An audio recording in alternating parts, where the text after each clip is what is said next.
Hello friends, welcome back to my channel রূপসাস creation. আজকের ভিডিওটা অন্যান্য দিনের ভিডিওর থেকে একদমই আলাদা হতে চলেছে।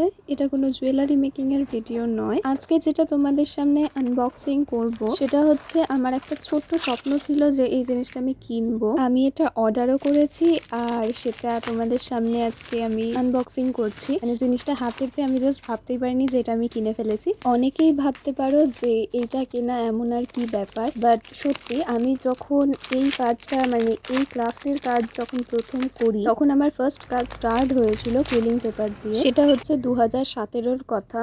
তো তখন থেকে আমার ইচ্ছে ছিল যে এরকম একটা মানে ইজি, যাতে আমার কাটতে সুবিধা হয় কুইলিং পেপারগুলো, সেরকম কিছু একটা কিনবো। আর তখন আমি ফ্লিপকার্টে এই জিনিসটা দেখেছিলাম, তখন থেকে ইচ্ছা ছিল যে এটা আমি কিনবো। তো অ্যাট লাস্ট আমি 2024-এ এসে জিনিসটা কিনেছি। এটার প্রাইস পড়েছে 269। আমি এটা ইউজ করে তোমাদের দেখিয়ে দিলাম। এবার থেকে কুইলিং পেপারেরও জুয়েলারি আসবে আমার চ্যানেলে। যারা চ্যানেলে নতুন আছো তারা অবশ্যই চ্যানেলটা সাবস্ক্রাইব করে রাখো এরকমই নতুন নতুন ভিডিও পেতে। সবাই ভালো থেকো এবং সুস্থ থেকো। টাটা।